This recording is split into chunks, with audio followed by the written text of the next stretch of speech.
Hi everyone. We're back, guys. It's been 5 million years. Yeah, I feel like I say that every time. I thought We're back. I thought I was Yeah. free, but it turns out Katan still has me under contract for like 50 of these. So, Actually, it's 100 now because we have a new merger oh god damn it. company. So, like, like UMF Podcast, 100 years.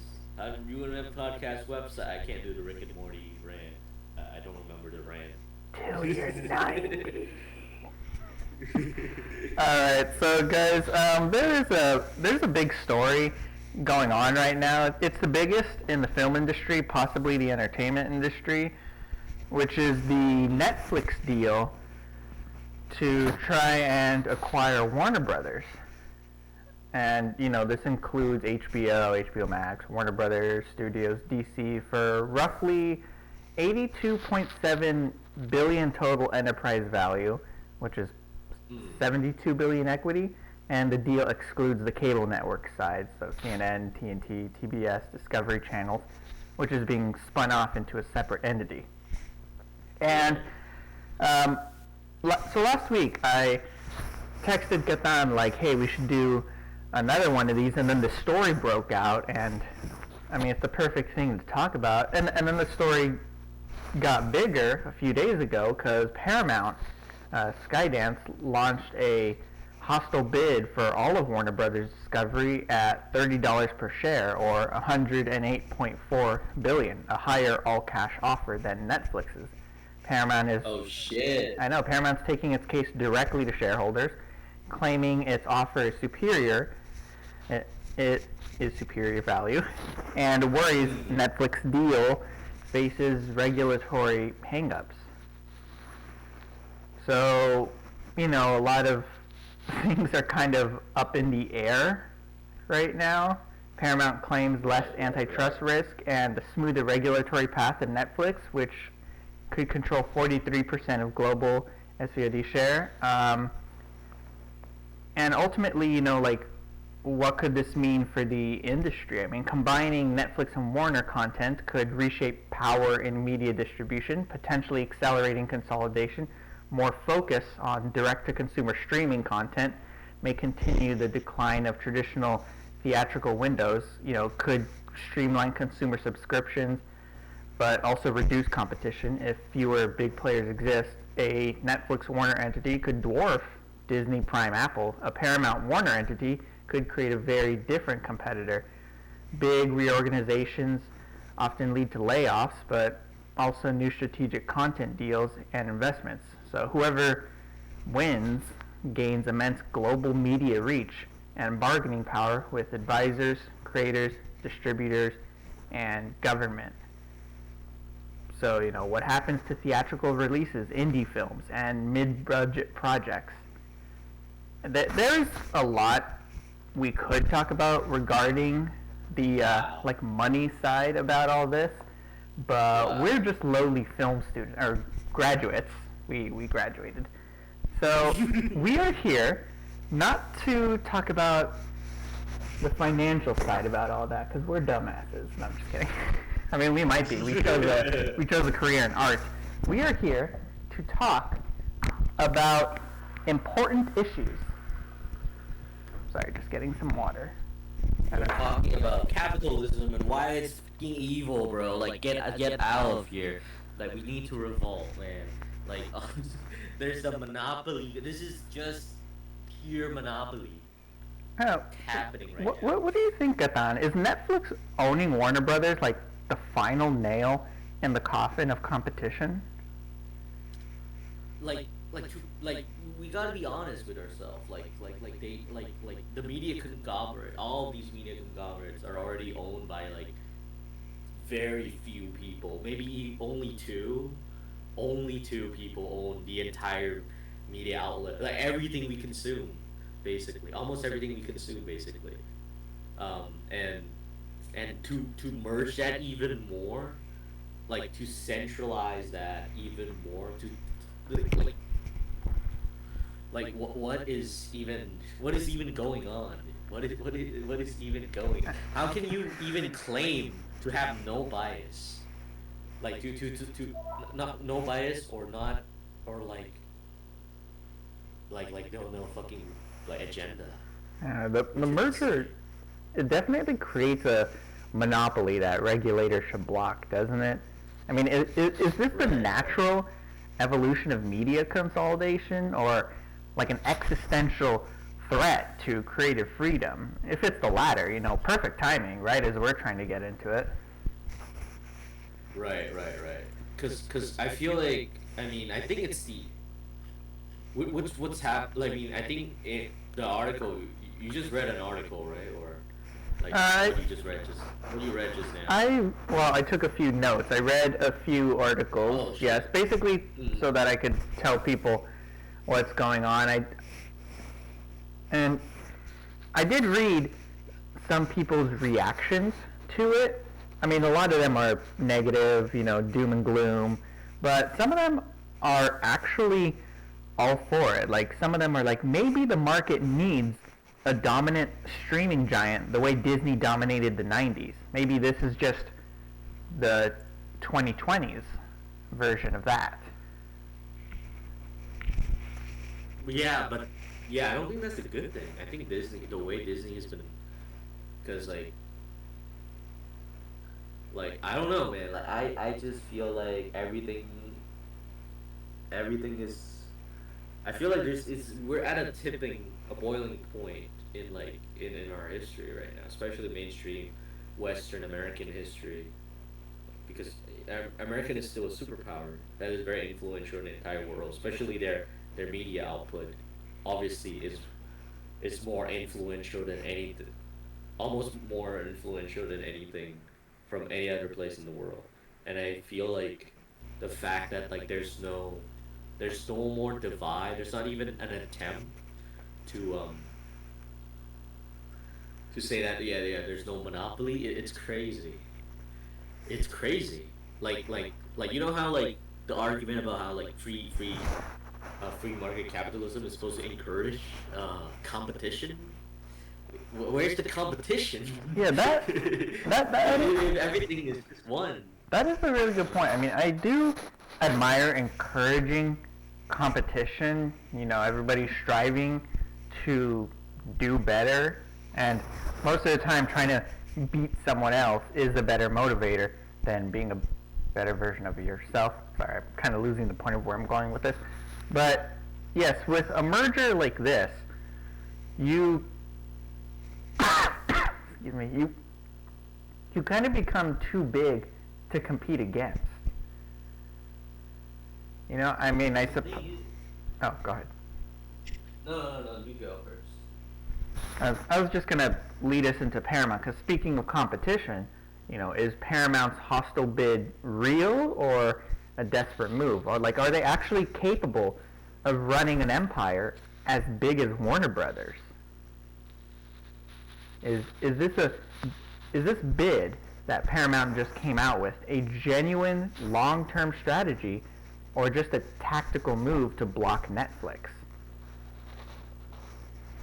You know? Yeah, maybe it is under there's like a hidden agenda behind it, where the deal was a deflection from their true goal. I have no idea either. I'm not as I haven't researched on this topic as much as you have, but yeah. Well, I mean, without researching it to the point I did, do you think do you think Paramount's hostile bid, like, do you think they're kind of overplaying their hand by going hostile with this? You mean like they're doing it prematurely, or like they're reviewing their intentions to blatant, right? That's what you're asking. Yeah, like one or the other. I mean, or either. You know, would Warner Brothers be better protected inside a Paramount mega company, or would it be swallowed and diluted, for lack of a better word? Hmm. I don't. I have no idea. I feel like either is pretty. Either is just. Either is pretty bad. I. I mean, I don't know if we're gonna feel the effect, the consequences of this deal, of like this whole like hostile takeover, like immediately. But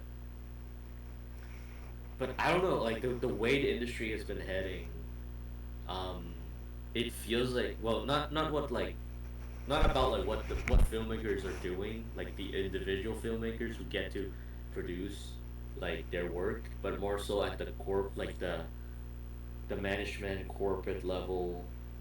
um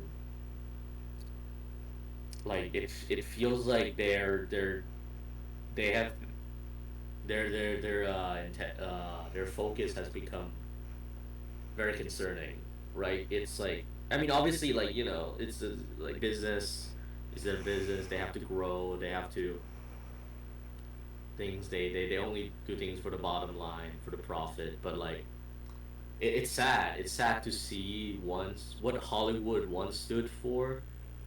Like, if you historically, if you know what Hollywood was supposed to be a safe haven for like filmmakers And and creativity, at storytelling. created, like, at the time, at the time Hollywood was actually an escape route. Like, it was like it was a place for people to escape from the corporate studio system.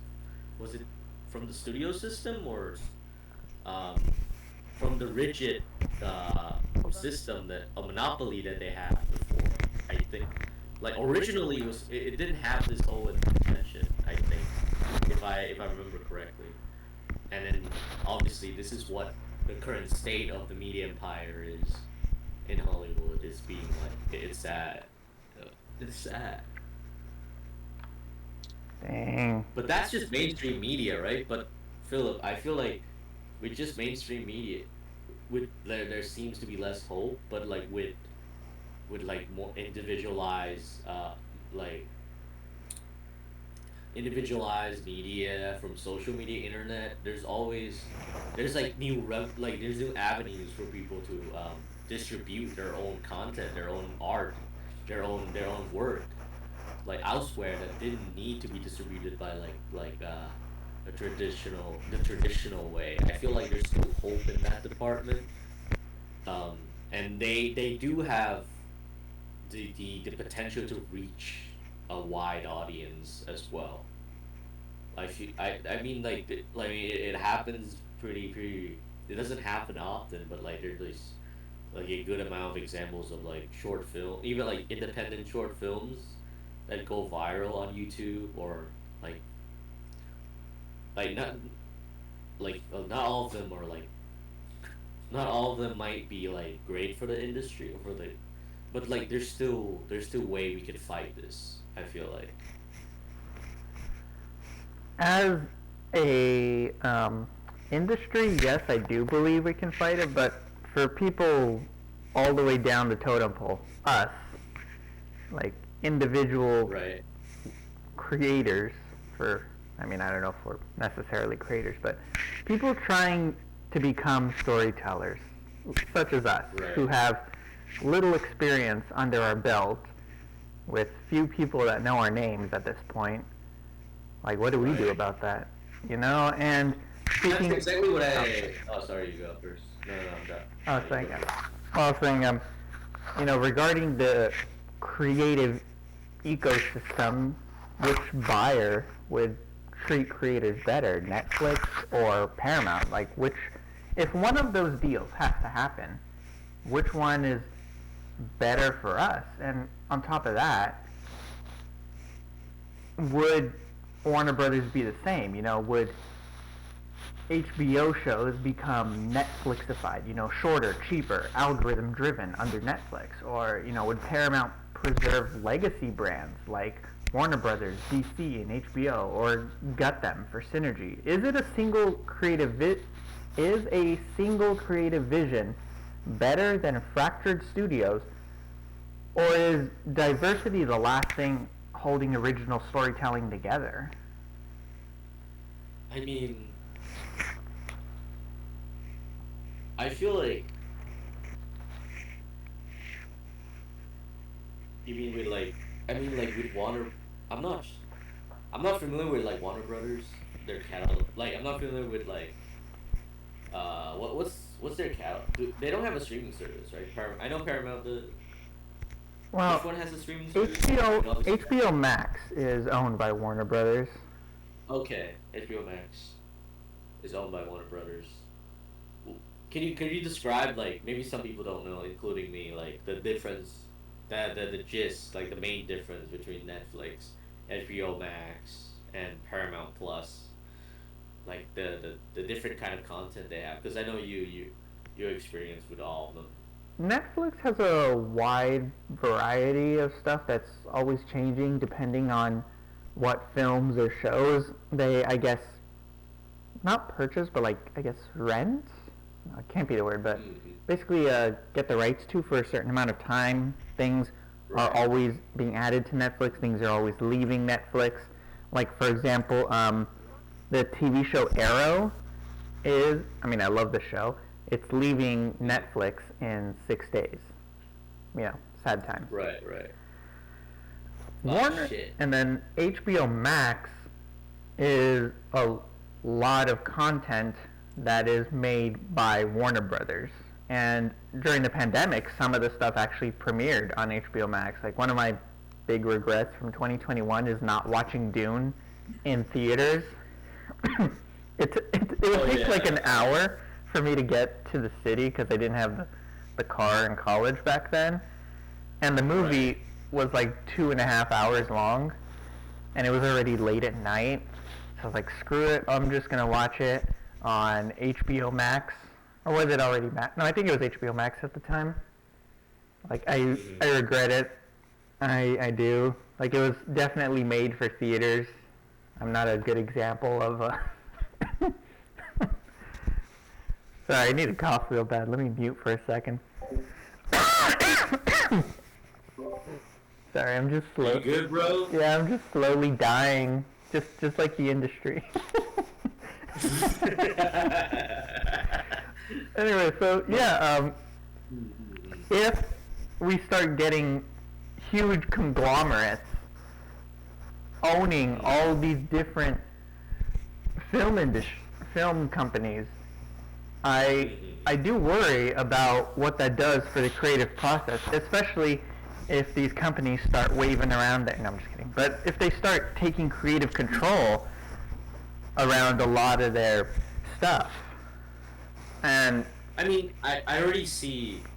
Sorry to interrupt, but I already see like basically, um, like like the creative process is like heavily for like I don't know if these new stories are like exaggerated, but like I've seen like examples of like Netflix saying that like stories should be a certain way, right? Like screenwriters should write a certain way that people can like watch the show like only half paying attention, like they can look away and still be able to keep up with it in order to like reach more wide audience. And that's just to me is such a disrespectful way to treat. I mean, it's becoming that way because art is being commodified. Art has always been commodified, but but now it's being in such a way because of like technology has improved how convenient it is to consume everything, everywhere, anything, all the time. nice low Burnham reference. No, But but just yeah, you go. with the loss of creative like individual creative input, things kind of become all the same. Like an example you always use, even though it always bothers me as a Marvel fan, is Marvel. Like the MCU. Like as much as I hate to admit it, yes, there definitely is such a thing as, like the Marvel humor and all of that. And I do miss Right. when they would take a few more risks, like in Phase 2, which I know people praise Phase 1 for starting it and Phase 3 for being epic, but I especially love Phase 2 because it gave us Iron Man 3, which was like a character breakdown of Tony Stark, and then The Winter Soldier was a spy thriller, and Guardians of the Galaxy was a fun space adventure like Star Wars, and then Ant-Man was a fun heist film. Like they all had their Exactly. own individual identity. Right. Because not all the superheroes, like what I love about Marvel comics, right, is basically the variety of superhero.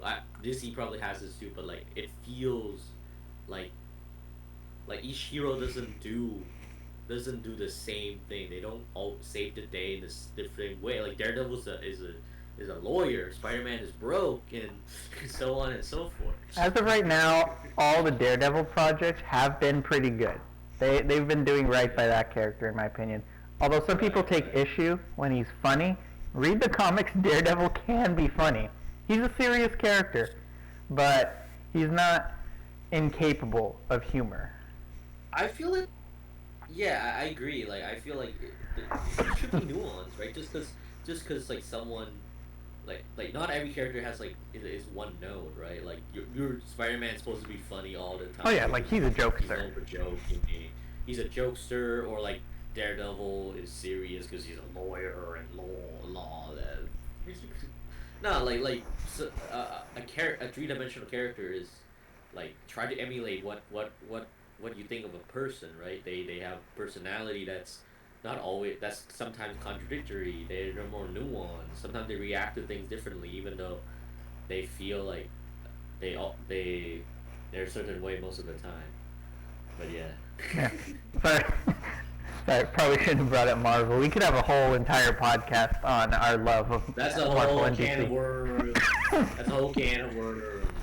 And a couple months ago, when I visited you in Thailand, we actually had a huge discussion about superheroes. You might remember, and I'm like, "Damn, we should have recorded that." We talked for like an hour about them, namely the no kill rule. But anyway, sorry, that's not what this one's about. What was it talking about? The creative ecosystem. Right, the creative ecosystem. Yes. So, one of the questions I posed is, okay, let's say Netflix acquires Warner Brothers. Are all the HBO shows from then on going to be Netflixified? Netflixified, right. You know, like shorter, cheaper, and driven by the algorithm. Only nine episodes long, and all of them are like over an hour. Like that show, man. I love this show, but like it blew up like earlier this year. I think it was called Adolescent. I don't know if you watched Adolescent. Oh, my mother did. I don't know what it's about. Damn. It's about like a guy who killed a girl at school, like a little middle schooler killed a girl in his class because the same school. Like she was a bit in a grade above him, but kill her because she called him an incel or rejected him. Well, dang. But yeah, that's the whole premise. He could have just but the done whole a show's school about shooting. like. Sorry, that's dark. I'm sorry. It's been a year of dark jokes. It's been a year of dark jokes. I shouldn't say it. I shouldn't say what I was. Yeah, no, this isn't a political thing. It's media politics, not mainstream politics. Yeah. But anyway, yeah. Like you were saying about the ecosystem. Like, are they gonna make every show the way Netflix does, or is Netflix? It's like, are they gonna try to implement that thing that I said, that like screenwriters have to write in a way that audience don't have to pay full attention to the story to like fully grasp it or enjoy it, because they have short attentions. They want to accommodate everyone who has short attention span. No, even their most popular shows do that. Like, Honest Trailers was the one to say it out loud, but the recent volume of Stranger Things, Season 5, Volume 1, had a lot of exposition, and the joke being, because they know you're looking down at your screen, so they need to say all the exposition for you to understand what's happening. Right. And this is Stranger Things, one of their most popular shows.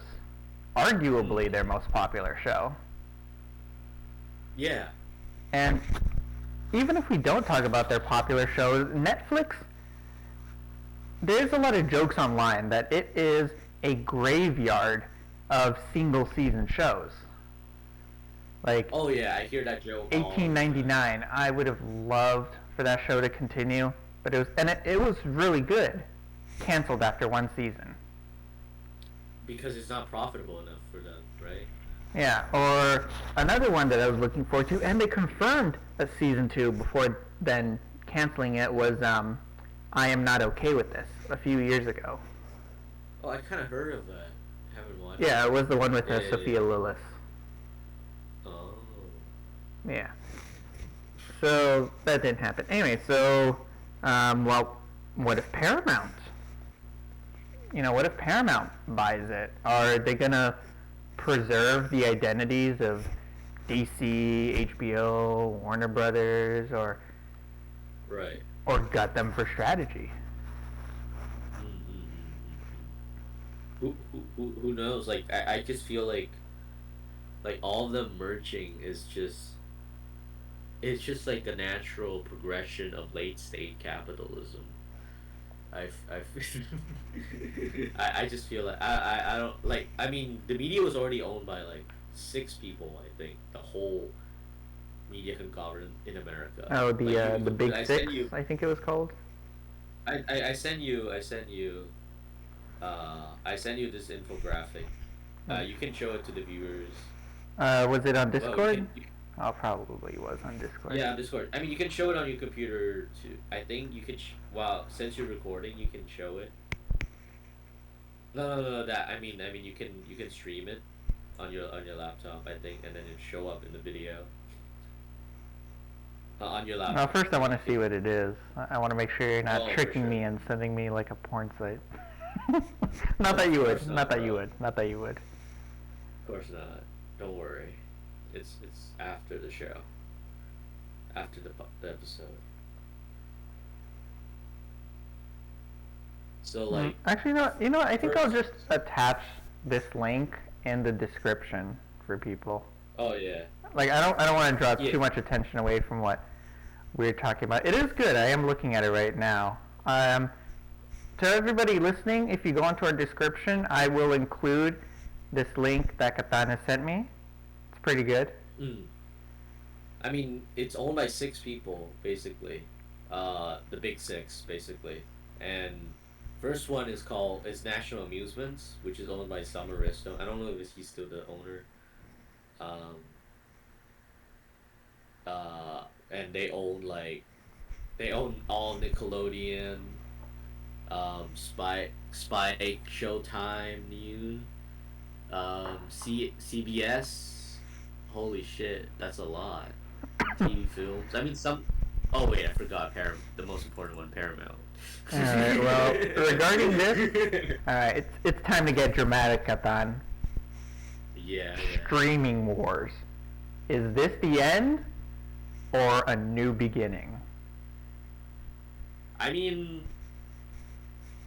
I mean, here's the thing. From a consumer perspective, I feel like it could. It could. It's probably bad. I feel like it's bad in a way. I mean, you could say it's good that like if all of them just merge, you would have. You don't have to split your income like six different ways just to keep up with the mainstream media and like all the shows out at the moment to keep up with the new like with every TV show. Well, no, they're not TV Oh, shows. you're talking about owning all the different, like the consumer owning all the different streaming platforms. Oh yeah, I'm talking about if they all merge, if these companies these conglomerates just merge into one, and they have like just one streaming service or a few, like that, it could it like at first it might feel more favorable Convenient. because like, it's less strain like financial strain on the consumer to like pay for like six different streaming services, right? It sounds good at first, but like when actually in practice they might not even do that. They Well, might still own they everything. might increase the Everyone's prices. separate. They might still increase the prices, or they still have all the different streaming services. It's just that they're all actually owned by the same Yeah. same Oh, conglomerate um, monopoly. to everybody listening, we did tackle the topic of how streaming services initially started as a cheaper alternative to cable, but have since Right. sort of been coordinating with each other so that nobody has Right. everything to maximize the number of streaming services you want to buy. And now it's more expensive than cable. We talked about this back in, I think it was episode 3, I want to say. I think so. It's episode 3. Double check. Yeah, so go ahead and check that out. But following up on that, if it does become one service, and instead of coordinating between a bunch of platforms, oh, you have this, you have this, you have this, so as all of us, what if we just all combined into one, but at the same time, that price will sort of remain the same, just for one streaming service, like $70 a month for the one service that has everything. Like, what if they do that? Yeah, that's crazy. Yeah, like, will this merger end the streaming wars, not necessarily by one platform winning, but by creating one dominant super platform? Like, if this goes through, Right. I mean, could this actually stabilize streaming, or full on trigger a collapse? I don't think it's gonna stabilize stream. I mean, you know what's funny? It's just gonna turn into cable. I feel like I know they are reinventing the wheel. They thought they were reinventing. Yeah, but they just became the same wheel. Like they're just regressing back. It's like an oral. I don't know if people know this. Like mythical creature, the Ouroboros, that's eating its own tail and it turned into a giant circle. That's what it's doing. It's like it thinks it's like innovative, but it's just regressing back into itself, into what it was. Art is dead. Art is dead. Oh, on the topic of reinventing the wheel, theatrical releases. Netflix has done something in recent years that I think is absolutely hilarious. What happened? Some of their projects, for example, the new Knives Out film premiered in theaters a couple weeks ago before it's going to be on the service tomorrow. Frankenstein, I believe that one was also in theaters for like a day or two. And the Stranger Things finale is going to be in theaters. And I believe this is hilarious because streaming was the alternative to the theater experience. And now, oh, we're putting it in theaters. I mean, imagine if we could get a whole bunch of fans together in one place to watch something simultaneously together on a big screen. Again, reinventing the wheel. That's just fucking movie theater. And, I mean, I would actually encourage them to keep doing that, except keep them in theaters longer. Because the theater experience cannot be replicated by streaming. And don't get me wrong, it is very convenient. I do love to watch something in theaters and then be able to watch it at home like a month later. That is great. I do love that. Like when Superman. That is something we still want. I mean, undeniably, yeah. Yeah, like I remember 11 years ago, I was waiting for The Winter Soldier to be on DVD. And in my 12-year-old mind, I was thinking, okay, 4 months seems to be when the DVDs of stuff come out. Like I had been tracking it. A whole bunch was like 4 months. So there I was in August 2014. Like, okay, where is Winter Soldier DVD? Where is it? I'm walking around Target. Where is it? It wasn't until like a month later, in September, 5 months after the film premiered. So, yeah, like, I do want to have access to these stories I love, not long after I had seen them, but when I initially see them, I want to see them in theaters. Big screen experience. I recently got into the Five Nights at Freddy's. First one, the lore or the games? The films. Sorry. So I checked out the first one with my brother a couple weeks ago, and then I went to go see the second one. And Jesus, the synergy of the audience. I have not seen energy like that outside of a Marvel or Star Wars film. and it's just a greater reminder of the theater experience. I mean, some, Yeah. and on top, if I might say, as a Marvel fan, I finally understand what the casuals feel like, because some of them were like laughing and being like, oh, at stuff that I didn't know I was supposed to react to because I don't know the lore.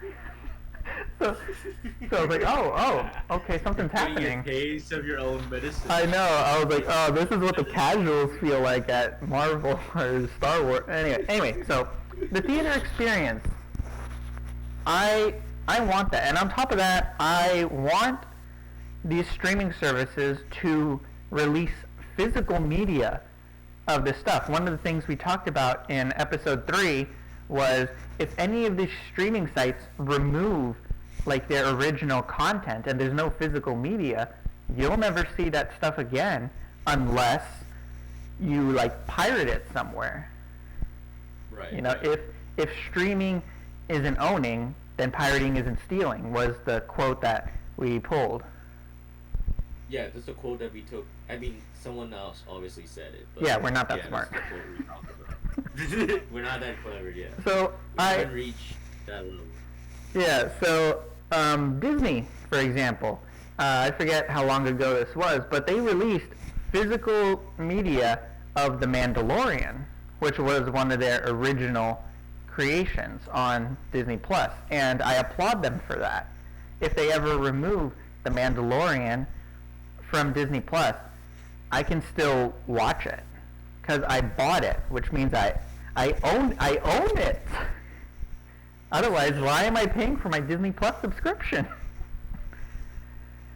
And on top of that, they do sometimes do stuff pretty dirty, I think would be the way to say it. Like Netflix, maliciously. Like Netflix, the last couple seasons of Stranger Things, they've released months apart, splitting it in half, or this year splitting in 3. Yeah, that happened to Squid Game too. Yeah, so that you keep your subscription longer. Oh, dude, that's exactly why they told the creator of Squid Game to split the season 2 and 3 into what it is, even though it was going to be a 2-season story. Yeah, like season 2 should have, like it shouldn't end on a fucking cliffhanger. It's like if the movie ends when Pierre like if Spider-Man 2, spoilers alert for Spider-Man 2, even though it's like 20 years old. if Spider-Man 2 just ends where Pierre just throws away his Spider-Man costume, that's it, the end. And then you wait like 5 years for like Spider-Man 3, which is not Spider-Man 3, Venom stuff. On top of it's just the rest of Spider-Man 2. That's what it feels like. No. Squid Game 2 and 3. Sorry, 2 and 3. I'm imagining the modern Marvel fans, like all the theories that would be going around if that was the ending. They're like, whoa, look, they end with a shot from Spider-Man number 50 when he like gives up. So I think they're gonna tackle the storyline in 51 through like 57, and then that'll be. Sorry, I'm just imagining like Marvel, current Marvel fans. That'd be funny. That would be funny. The Easter eggs in the new trailer. And we keep trying to talk about this merger and what it means for the industry, but I think it's just very evident that we just want to talk about the properties rather than the company. It's relevant. I mean, Philip, it's relevant. No, it is. These companies shouldn't be the face of what we need to discuss. Like, it shouldn't be. It's like they should be the distributor of what we consume. Yeah. They should be, like, first and foremost, that's just the economy, right? That's how it works. That's how that's how the business works. I get it, but, like, it's just sad to see, like, how obviously profit, they commodify art in such a way that there's no longer any balance, right? There's no longer any balance in between like the difference between what this is just a product, like seeing this everything as a product instead of like this is a piece of art and it's like art like I need commerce to survive in our current like economic system that society is built upon. Like we can agree on that front, but this should still be treated as art. That's film that should be engaged with in a way that shouldn't just be like you shouldn't compare your movie to your toothbrush, right? That is fair. Oh, speaking of Disney, one of the comments I did see to one of the articles is Disney is going to have to buy something just to keep up, which raises another question. If one of these deals goes through, Netflix and Warner, or Paramount and Warner, should Disney buy something to keep up? Or, in the worst timeline, what if Disney buys Warner Brothers and continues to grow as the biggest monopoly there is? Right. And I mean, Disney is already the biggest monopoly on every. Do you like it? It's so successful, Philip, that we forget that Cinderella, Rapunzel, Little Mermaid, all these stories are these fairy tale stories. They shouldn't have an IP on them. They shouldn't be intellectual properties. They're over 5 million years old, or something. they look good for their age. No, Brand, because of wait, what do you say? Sorry, I missed that. I said they look good for their age. I shouldn't say that. I'm pretty sure they're all teenagers.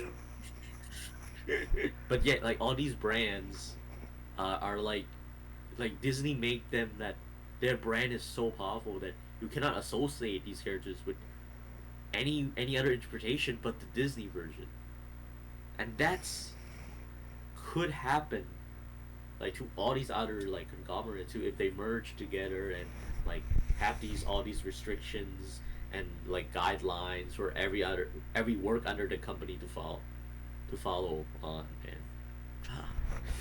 Today is the 16-year anniversary of The Princess and the Frog, but did you know the story it's based on isn't even called The Princess and the Frog? It's called The Frog Princess, but nobody knows that because everybody just thinks of the Disney one. So yeah, of course. Yeah. I mean, to be fair, there's nothing inherently wrong with a modern interpretation of a work, of an old fairy tale work being more influential and popular than its original or other interpretation. But the fact that there hasn't been any successful, well, maybe there has been, but no one knows. But the fact that we don't know, no one talks about, no one discusses in mainstream consciousness.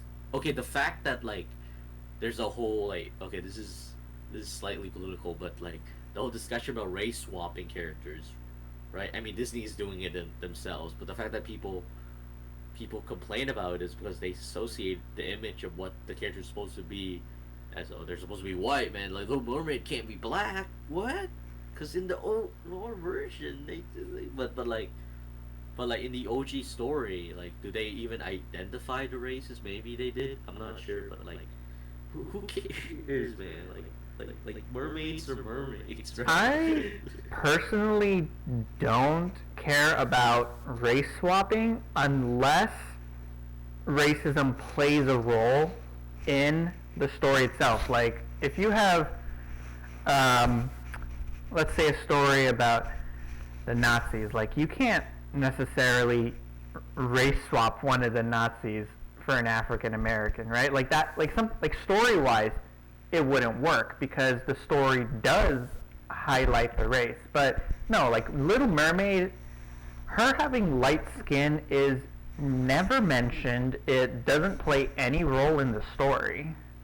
So right. No, I don't actually think it matters. I mean, realistically, a mermaid having human-like skin at all is questionable, but whatever. They should look like fish, more like fish too. These people complain. They just should be honest, with what they actually. Well, we know what they're actually complaining. Anyway, we're not talking politics here. We're not talking politics or racism or sexism. Anyway, so I want to talk a little bit more about theatrical releases. Would Netflix owning Warner Brothers kill the theatrical model once and for all? I mean, this has been a big debate since streaming became a thing. Will it eventually replace theaters? I mean, people have traded the theatrical experience for convenience, like a lot. I mean, I straight up admitted that I watched Dune on HBO Max, and this is the biggest thing that could happen for the streaming industry right now. Anyway, so yeah, go ahead. Sorry. I really want to talk to you about this because it's really a big problem. I feel like the theatrical scene, going to the theaters, watching movies, sure, like it's still afloat right now. Like it's still alive, very well and alive. Like there's still people going to movie theaters. There's still people go watching. I mean, like, but the fact that it just like how the movie industry felt threatened by the introduction of the television back in the day. This is probably the same threat, and I feel like I don't know if it's gonna totally kill the theatrical scene because no one's gonna invest in that like whole theater experience anymore. But I feel like yeah, like you said, we traded everything on that experience for convenience because we don't value it anymore, and I feel like that's a problem because some a lot of people forget that like sometimes you should consume things and like in a way that you think you'll only enjoy. Like you shouldn't do things only based on your impulse on what you think you would how you enjoy it. Like like you should be like inconvenience should be a part of the experience. I feel like patience and holding focus on what it's in front of you and not just like consuming it like fucking like just drinking it like drinking like soda like that experience that shouldn't be how you experience art.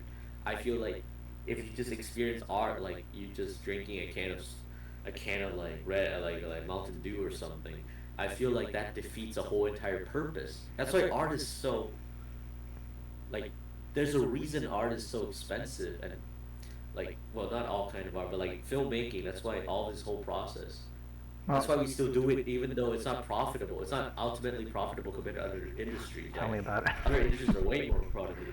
Yeah. No, I'm not talking about I'm not even talking about us, right? No, I'm talking about I know.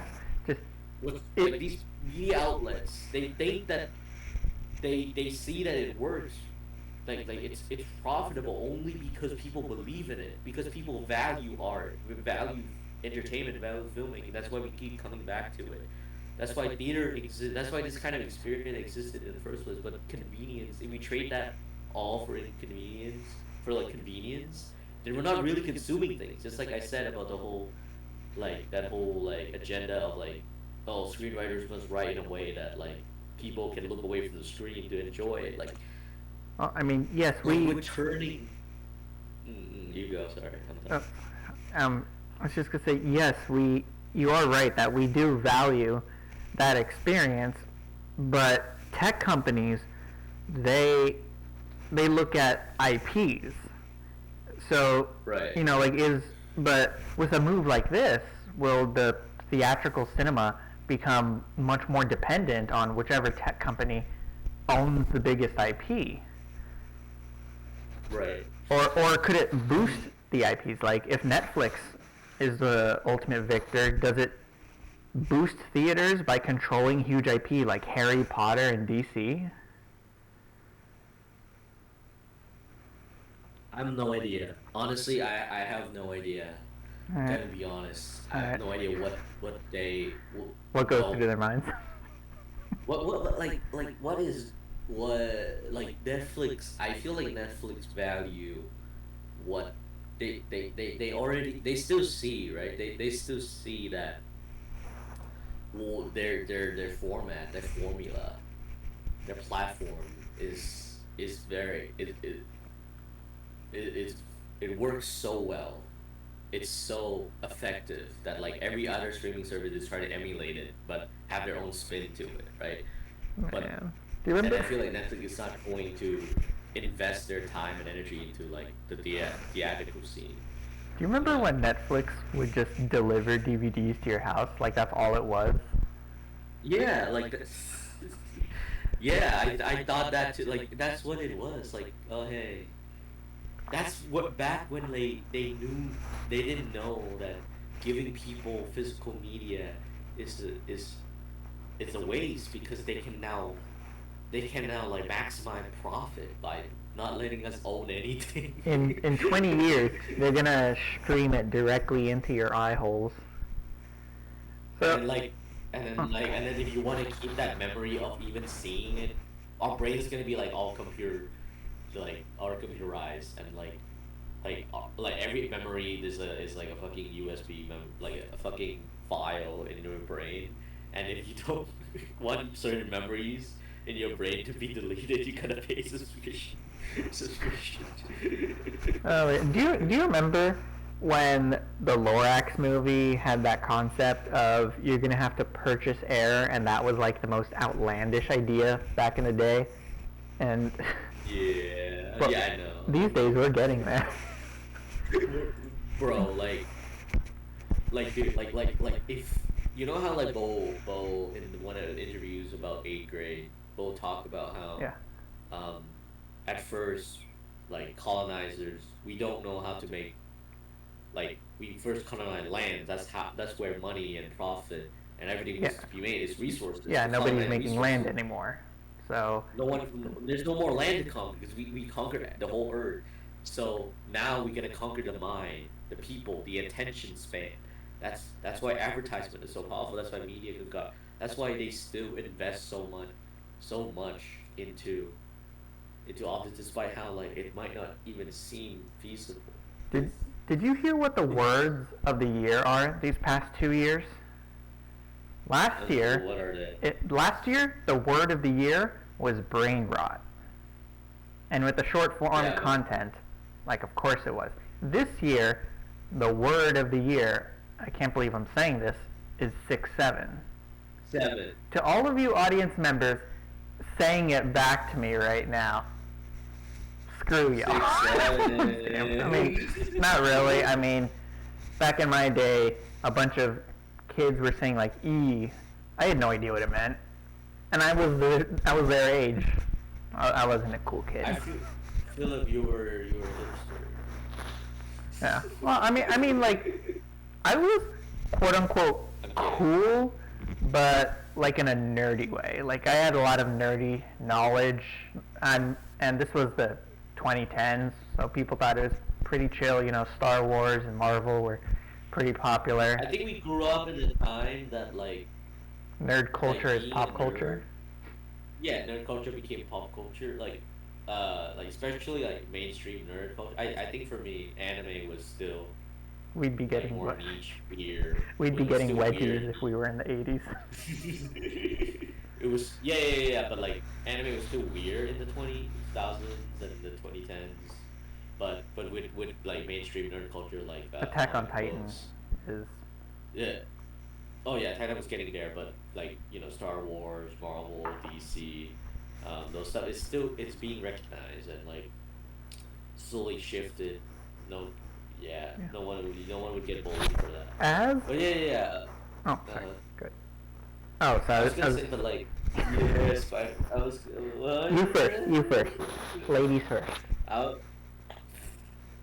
damn, that's sexy as feeling. That's encouraging. It's called being a Like toxic gentleman. masculinity. Oh, what is it? It's, Sorry. it's called being a gentleman. Ladies first. Chivalry still exists. Actually, that is homophobia. How is that? Yeah, never mind. Go ahead. That endures his gender role. Okay. Do you even remember what you were talking about anymore? I have all the jokes about all the leftist talking points. Oh my god. Okay, but anyway, what was I gonna say? I forgot. Okay. I'll just bring it back to the What was I saying? theatrical thing. So as Oh, someone yeah. who values the theatrical experience, I mean, I go to the movie theater an average of 3 times every 2 weeks. I truly value the theatrical experience. Right. And even if it's a movie I've seen before, like I went to go see Kill Bill. Yes, it's a slightly new cut on volumes 1 and 2 of Kill Bill, but it was so epic to see it in theaters. The musical moments meant for theaters hit so much harder. So if I had to choose between Netflix and Paramount, I feel as if Paramount might be the safer choice. Because, I mean, yes, they do have their own service as well, Paramount Plus, but they still seem to value theatrical releases more. Like, for example, they could have released The Last Mission Impossible on Disney Plus at the same time, not unlike what Max did with Dune. But it was in theaters, and that was the only place you could see it, and they only recently put it on Disney Plus. I like that model. I truly do. So I feel that a Paramount Warner merger would protect theaters better than a Netflix Warner one. Unless Netflix, you're listening and you want to buy this podcast, then I am on your side 100%. UMF is for sale too. Yeah, you can totally buy us, bro. Like, totally. Please buy us. We won't be like profitable. We won't even be profitable. But, you have so much money. Okay, but how cool would it be? Charity. We'll be charity. But how cool would it be to see your film Dream On Netflix? That would be epic. It actually would. Dude, despite all what we just said, I would kill for that to happen. I would kill. To become an artist, Phil, in this current day, Philip, is to sell your soul to the devil. At this point, it might be, yes. Yeah. I've told you this recently, but I said I think I might have more success in my creative ventures with writing books than with creating films. As much as I want to create films, short films as well, as much as I want to create like digital visual media, right. I think that creative vision that I might display later would be better protected in the written word on paper. And as much as I want to prove my script writing professor wrong, because she always said I wrote too much on scripts. I've read like a book, and I was like, no, I could make films. You watch, I'm gonna make something. But the last couple of years have made that so much harder for film students, for people starting at the bottom. I feel like your screenwriting professor was on something. Let's not trash the professor for too long. Yeah. But yeah, like I feel like the theater. I just feel like the theater experience. I feel like Netflix does. I feel like Netflix, like I said, they already are. They're very proud of their model. I I assume there are because every other streaming service is trying to compete with it. So I do see your point about how like you would prefer the Warner Brothers and Paramount merge better because they have more vested interest in like keeping the theater scene alive more so than Netflix. I mean, have you seen like any Netflix movies like released in theaters? Like you have? I mean, I know there have been, but I haven't gone to see any. I think again, paying for my Netflix subscription has sort of discouraged me, I guess, from participating. More so because they don't release it ahead long enough. Like with Paramount, yes, you could argue I'm still paying for Paramount Plus the entire time that the film that will eventually be on there is in theaters. But the thing is, like Mission Impossible, for example, premiered in May, on May 23rd. Everybody might start talking about it. It's an awesome film. And yes, I could just wait to watch it on Paramount Plus. I'm paying for the service anyway, but then I would have to wait months and months. So I am encouraged to go see it in theaters. Plus, I love the theaters. So the ticket becomes both about getting the experience and seeing it at a time where I could only see it in theaters. Now, if I might use Wake Up Dead Men, I think is the name of the next Knives Out film, that premiered in theaters 15 days ago. 15 days ago, it was in theaters. But tomorrow... I didn't even know that. That's crazy. I gotta watch it. Oh, it's no longer there. But tomorrow, you could see it on You could see it on Netflix. Yeah, like I'm paying for Netflix this whole time, but why go see it in theaters? I mean, the ticket might be like $13.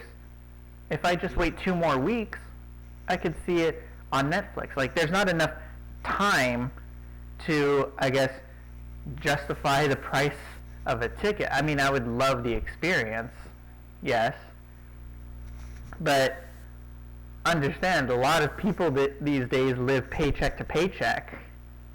Right. So right. like, we got to use our money like very sparingly. And yes, I would love to use more money to have fun, but I am not in a position where I can do that all the time. Right.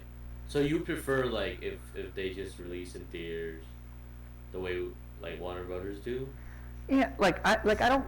If it's a Netflix original, I would love for you to put it in theaters, but could you keep it in theaters for more than just one day? And can you do it months before you have it on your service? That, I suppose, that is what I'm asking for. And the day they released it, the 26th, I had a lot of stuff going on. I mean, not to get too personal. I mean, I'll tell you about this once the podcast is over, but like my grandpa was in the hospital. So I'll tell you about that later. So there was like stuff going on. And regarding Netflix stuff that was premiering, that was the same day that Volume 1 of Stranger Things was coming out. And I wanted to see that more than I had. I mean, I love the Knives Out series so far. It's been great. But between Stranger Things premiering at home and a film that'll premiere at home in just a couple weeks, of course I chose... You're gonna choose the at-home one. Yeah, I chose Stranger Things. And but yeah, you could always see it later.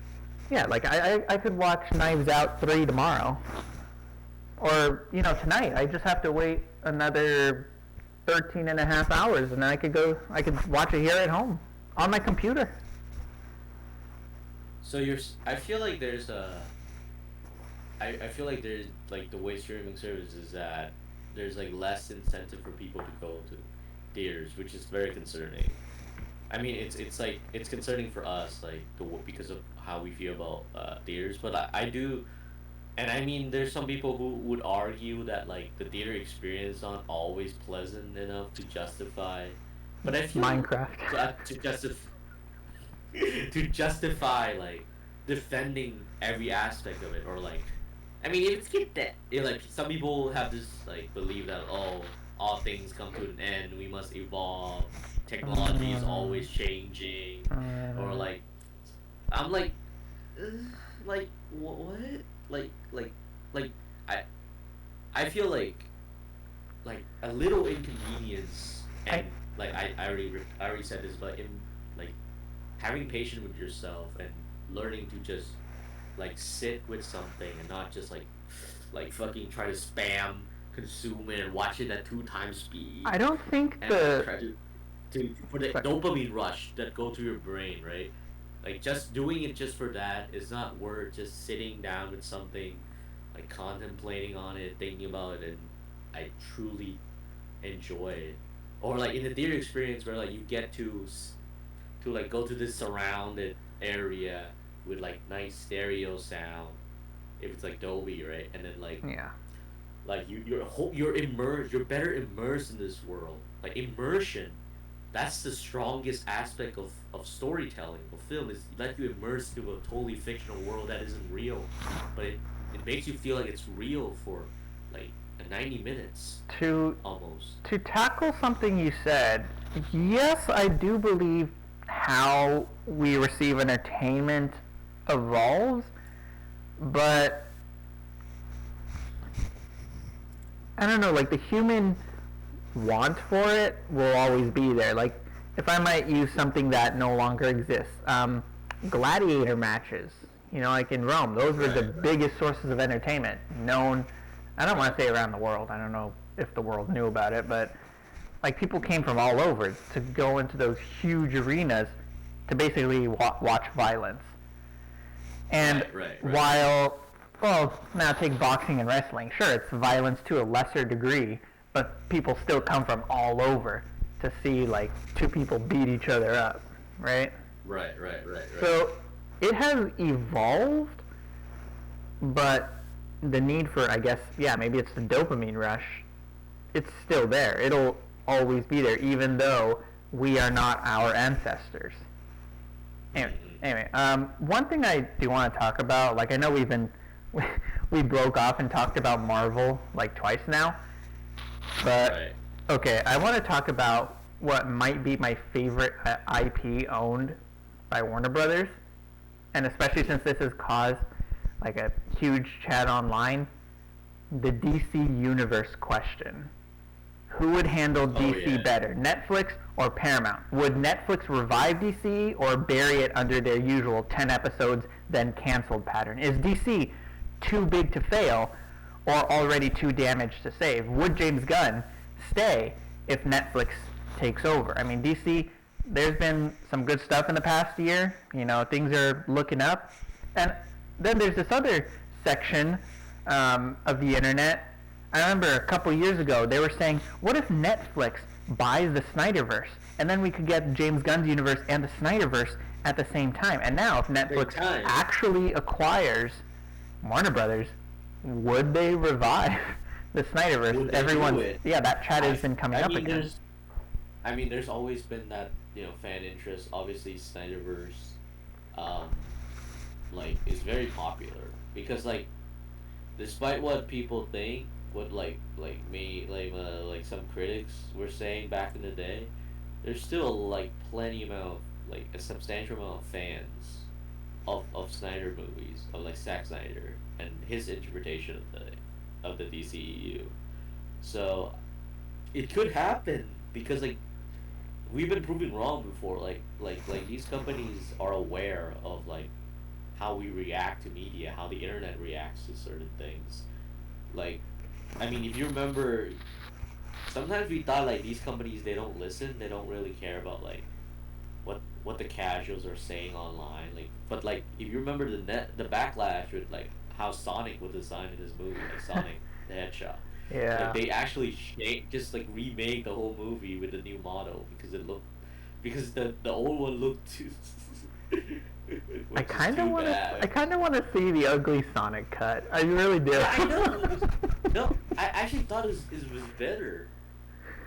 This is my hot take, but I thought it's funnier looking. It's realistic and it fits the tone of. It's supposed to be. A Hey, comedy movie. you were the same guy that said superheroes should be in their bright spandex, not uncomplicated suits. You said no to realism. Yeah. Exactly, because superheroes aren't supposed to be realistic. They're superheroes, not heroes. All of them look like fucking these militarized, industrialized losers. Oh, They're not the bright and optimistic the goody two shoe dorks that I know and love. I think What the fuck? I They think look like soldiers. I think the best argument I have ever heard regarding why superheroes should look silly actually comes from our new Superman actor, David Cornsweet. Um, Right. he was doing an interview, and it was in the section of the interview that I'm referring to. They were asking about the return of Superman's trunks, and Oh, he yeah, talked yeah. about it. And James Gunn, he said James Gunn had actually gone to Snyder and asked should I do trunks, should I not? And Snyder told him, we tried to do it with Henry Cavill, but we couldn't find a way that looked cool, that didn't clash with the rest of the costume. So James Gunn was actually leaning towards no trunks until David Cornsweet came in and told him, I think Superman should have trunks. And it's supposed to look silly because it off-puts how powerful he actually is. If Superman comes in looking like a god, are you going to necessarily believe, oh, this is a guy I can trust. This is like my best friend, you know? And that's what's appealing about Superman, kind of like what Alphonse was saying in episode 6. That's like That's why Man of Steel, like that's why Batman had, like that's why Batman was so paranoid for Man, because he looked like a fucking lunatic. He needed the trunks. He looks like he's a fucking evil tyrant because his costume literally, like in the Man of Steel version, literally has the same pattern as like Zord. What's his name? Zord. General Zord. Oh, Zod? Zod, yeah, General Zod. I think literally they have similar patterns. I think it was okay for Superman to have that pattern in Man of Steel. If anything, he should have recognized he shared patterns with Zod, and then in later appearances, gone against it. Maybe by adding the trunks and being friendlier, smiling more. I think I told you about that. Like, Man of Steel itself, I think is great because he struggles with trusting humans. He struggles with viewing humanity optimistically. So I think the film would have worked better if, by the time we see him in Batman v Superman, he has come to appreciate humans and seen or been reminded of the light that he had missed. And maybe Batman still goes after him, but because of who he was in Man of Steel. Not because of who he is now in Batman, in this theoretical version of Batman v Superman. Actually, that's a good idea then. Actually, not bad, actually. Oh, and but sorry, go ahead. No, you first. But these superheroes shouldn't look like soldiers, man. They're police officers. Let me see. What was I gonna say? Right. To everyone listening, I am not against the Snyderverse, but I don't think the Snyderverse should replace the James Gunn universe because I do enjoy it too. If they could both exist simultaneously, that could be cool. I was right there with you when they said maybe Gunn continues to be the film universe and maybe Netflix does buy the Snyderverse and it continues there. That would have been cool. About 2 years ago now, excuse me, I did have an idea about how they could give the DCEU an ending while continuing James Gunn's universe, which is maybe further down the road, once the Justice League has been assembled, they tackle the Injustice storyline. And, they're taken to the Injustice universe, which in this case would be the DCEU. And you are right, Henry Cavill could totally play Injustice Superman. I don't know if he would. I mean, he's a nice guy. I don't know if he would want to be known as Injustice Superman. But I do think it could work. And to all of you who read the comics, notice that Lois Lane in that universe was a redhead, just like Amy Adams. Anyway, and it would explain, like retroactively, why the DCEU is so dark, because it's the Injustice universe, and that would be a great idea. One of the moments, like one of the very shocking moments from the game, which I believe is why Flash turned, was Superman murdering Shazam. And in the DCEU, Shazam is arguably their brightest hero. So it would be symbolic. It would be symbolic to see Henry Cavill kill that Shazam. Yeah. I mean, again, I don't know if it's a possibility that they could tackle that. I just don't know if they should. And one of the things they would have to change, or it would be very off-putting, is in that storyline, Wonder Woman is an enabler. She's all for Injustice Superman. Gal Gadot Wonder Woman, I don't know if she would. like she was like that version of Wonder Woman, which is like up on, always up on, like, yeah, ready to take Clark's cock any moment. Like, what the fuck, man? Why is she written like that? Well, like, she has no agency. She's just like, oh, like, he's just hurt. He's misunderstood. He has good intentions, and then he killed a 15-year-old. Like a minute later, would Yeah. laser his eyes off because Yeah. he said no because So yeah, some changes would have to be made if they tackled the Injustice storyline. But even though I love the James Gunn universe, I do want the Snyderverse to get an ending. I just think maybe further down the line they'll continue it in like a comic book. That'll be cool. yeah, considering how many films have already been invested and made for the universe, it would be nice to like see it all through until the end, even if people not everyone likes that verse, not everyone likes all the movies from it, or maybe yeah, Yeah. but yeah, it would be nice to see its proper ending. Anyway, oh, crap. Every time we talk about nerd stuff, I forget what we're actually talking about. So Yeah. if Netflix were to buy it and they revived the Snyderverse, do you think it would fall victim and be another one season show in their graveyard of one season shows? I feel like they might like take a risk with like superhero films. It's like there's always like this belief now that like they can turn up a profit, right? Even if it's not been working anymore. But I think people slowly like tired of them, but I do feel like the format they could do what the Daredevil shows did, like, the Defenders, the Marvel Defenders. Maybe Yeah. they'll do it like that. I think that's what they might do instead. Yeah, Defenders. Um, I would like another season of Defenders. However, I want it to be a different team, maybe one or two of the same members. Because one of the awesome things about the Defenders in comics is Right. like they're an ever-changing team. It's more so just a group of mismatched people coming together, like situationships. I don't know. Sorry for using that word. No, that's a good word. No, Uh, that's good. anyway, sorry.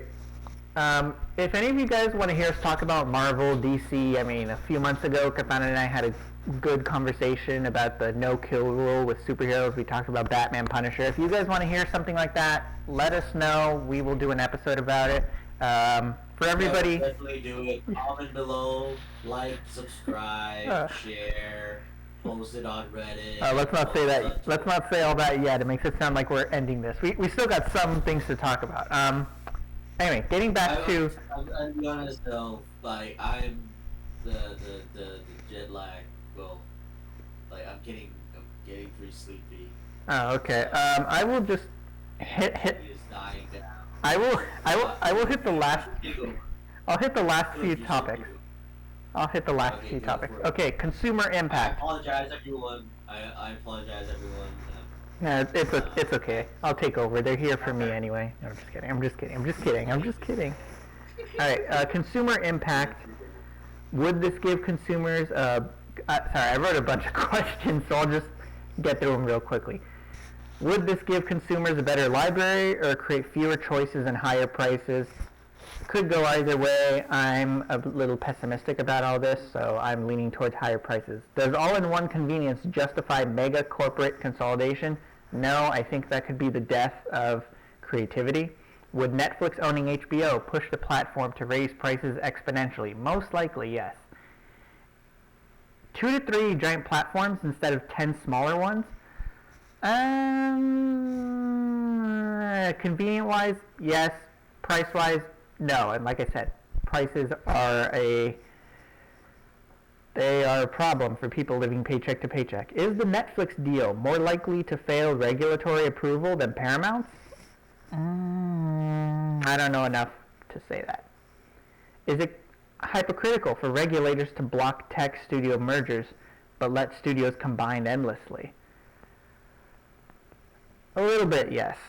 Should the government treat streaming giants like utilities? I do not think the government should be involved in any of this anyway. I get why they are, but I don't know, I feel uneasy about it. Would Netflix gut Warner Brothers' workforce or expand it? I mean, in terms of jobs, yeah, I feel like some people would lose their jobs. Does consolidation always mean layoffs? Yeah. Does consolidation always mean layoffs, or could this spark a hiring boom? In the short future, layoffs as it grows may be a hiring boom, but it's not like a done deal.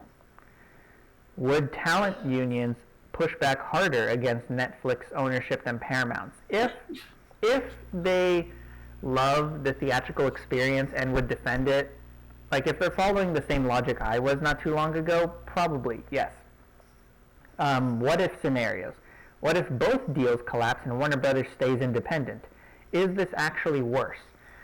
I don't think so. I mean, they've been independent, so I think things would just continue on. Yeah, they just continue on as is, and everyone will be still making jokes about all the different streaming sites, and how this one is more expensive than that one, and you have to keep up with them, and then they all become gamer.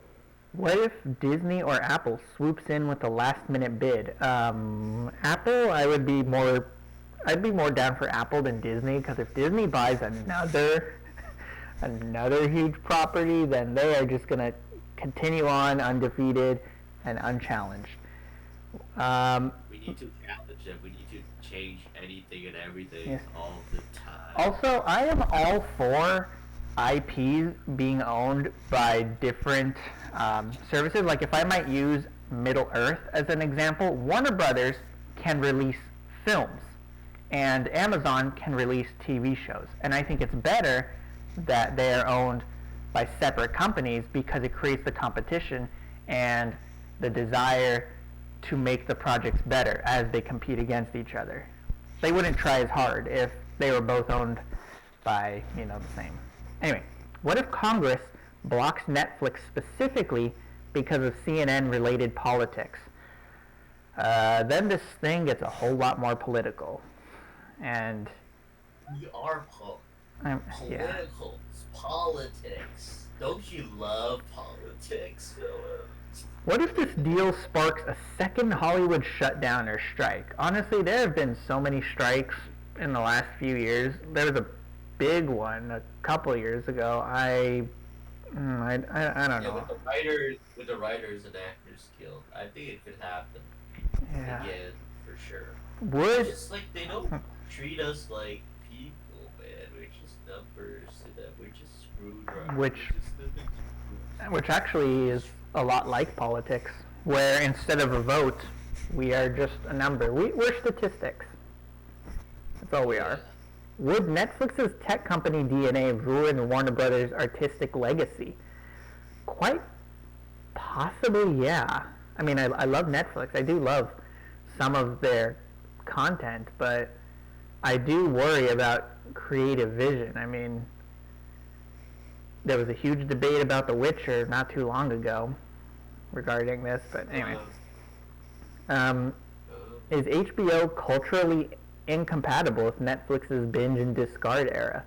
Yes, I do believe they are incompatible. Would Paramount's culture bring more stability or more corporate meddling? Probably more corporate meddling. The bigger a company gets, the more control they want over all their properties. Alright, last 4 questions I wrote last night are about the meta debate. These are philosophical big picture questions. Perfect for closing this whole thing. So, Katan, here are my last 4 questions. I'll count it. Alright, let me try to... Yeah. Let me try to wake up. Sorry, I'll just slap your face across continents. Wake up. Wake up. Wake up. Sorry. Wake up. It's just... I'm sorry. Yeah. tired I'm today. sorry. For 'cause everybody, I drove somewhere for no reason. yeah, for everybody listening to this, it is currently 1 a.m. where Katan is. It's 11 in the morning No, for actually me. But 2. Oh, it's it's at 2 a.m. 2? now. Oh, it's 2 a.m. I You think have it's 15 hours? I think it's Oh, 15 right, the hours time now. change. Yeah, I forgot about that. calculated. I forgot about the time change. You're right. Sorry. Okay, last 4 questions. Right. Is the film industry now permanently ruled by tech platforms instead of studios? Because you're right, Hollywood was a place to escape the whole like corporate mentality and find these film studios that encourage creativity. But are they now ruled by tech platforms instead? Yes, because they're gonna take over the world, bro. Like they're gonna colonize everything, man. All right. Question 3. We're gonna count them down. Question 3. Was this inevitable the moment streaming began? I mean, everybody that feared streaming right now is saying, "Told you so, told you so." Was this inevitable?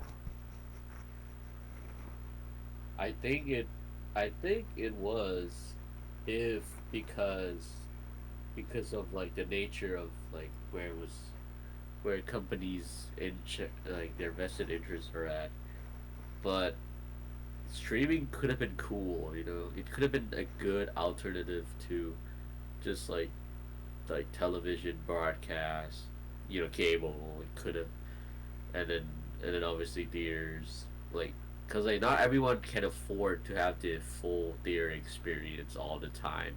Not in terms of just money, but more like time availability, obvious schedule. Like we got all things going on in our lives. Not everyone can just just spend a whole afternoon at a theater or something. Even if they have money for it. All right. I get that, but fuck casual. All right. Penultimate question: is Hollywood evolving or is it dying? Which is, I think It should something. die. It should die? It's dying. It should die, and then we rebuild from its remains into something new, something better, something crazier. Maybe A24, Lamau? A24. Before mentioning A24, you actually sounded like Ra's al Ghul. Gotham must burn so that we can rebuild it from the ashes. Yes, it's called it's like reconstruction. It's like postmodernism. All right. There is modernism, postmodernism. This for every all right, listeners, audience out there, this dude talks about postmodernism all the time. It became a joke in college for him to just blurt out postmodernism. Oh my god, dude. I mean, yes, it is very relevant, but you always find a way back to it. Anyway, so if I'm being honest, while the idea of Hollywood being a phoenix to rise from its own ashes is appealing, and it would show the power of cinema to revive itself, I do not want to see it die first. I would prefer to think that it is evolving, but I suppose that does run the risk that it evolves into something I don't want to see it turn into. I recognize that. Right now, I would prefer the industry just, I guess, go on as it has been. It's been, I mean, these companies have been around for a long time. We need a revolution. Fuck this. We need a revolution right now. We need like true communism has never been tried. This dude. Okay. So the last question I wrote, which last night when it was 2 a.m. for me, I was like, oh, this is a good question. This is gonna blow his socks off. This is gonna be great. The question I wrote was, are we entering an era where companies, not creatives, control culture itself? Yes, it is. It's literally is. You know, like the Trump administration exists in the first place is because of the media, man. It's because of the media. It's because of pop culture. Okay, we're getting too political about that. Like, it'll take over from here. Take over. I fear that yes, the companies will control culture itself and will actually discourage independent creative thinking. And ultimately, that could be the death of storytelling. You mentioned Ouroboros, and if creative independent storytelling were to vanish, anything from that point on that's considered quote-unquote creative would really just be the same stories being told in different ways, and art would just be eating itself. Where self-canalization is real, man. Canalization is real. Yeah, and I mean, we already see symptoms of that here and there. How many romance films out there? How many action stories out there kind of feel like they're all the same, even if they're completely different in terms of the plot? How we can tell that they feel the same, and people online have been saying for a few years, cinema is dying. And yeah, every once in a while a film will come out and being like, oh, we're so back. But for the most part, most films have been getting those same comments of theaters are dying. And I think what they're actually saying is storytelling is dying. And as these companies continue to grow, I do believe we would start seeing more of that. Yes, maybe we'll never reach a point where there won't be one or two films that stand out, but one or two wouldn't be enough to justify the theater. One or two wouldn't be enough to justify keeping the industry around or investing in it as much as, I don't know, I think the more that these companies buy, the more irrelevant creativity becomes, which in turn could make these very film industries less profitable. And in buying all these companies, they could be not necessarily shooting themselves in the foot, but devaluing, I don't know if that's the word I'm looking for, but the way I see it is the film industry is an organism, and the more these big companies buy it, the more it works, not like a virus, but I guess like a symbiote that will, yes, they will help each other for a bit, but eventually it might consume the entire organism. That's how I view it. So yeah, on that pessimistic note, I think that's the end of this episode. No, we can't end it on a sorry for those of you who might have heard me, but I am so sleepy, but I need to not let Philip end this on a pessimistic note, even though I have lashed out a lot of criticism all day. I still hold on to the optimism that we do have the power as individuals in our hand to create the kind of art and distribute the kind of art that we want. The reason that social media is still owned by very few people, and there's restrictions, there's question of free speech, argument of free speech, or people who use speech, all that, but we do it. We can do it, man. Do it. Just do it, man. Just make films, man. Just do it. Just do it. I do hold on, despite what I'm saying, I do hold on to an optimistic view of the future. It just gets harder to believe in it every day. And we're just in an unprecedented. When this is all over, like ice cream will be $2 again. should Yeah. be killed would be too dull. Keeping you up this late is my revenge on you keeping me in contract for more of these. It's my revenge. No, seriously though, I thought you were 14 hours ahead. I'm sorry, man. When you No, that's fine. I should have checked to make sure. Yeah, it's fine. Yeah, I should have. No, I should have also checked. I forgot about the times. I would have woken up an hour earlier to do this with you, but you know. Anyway, That's fine, bro. so this is the end of episode 7, everyone. I hope you have enjoyed us talking about it. I think this might be one of our more relevant episodes. Might. Yes, because Philip's gonna be the one who uploaded this time. Yeah. Time. Yeah, It's gonna you, take 6 months.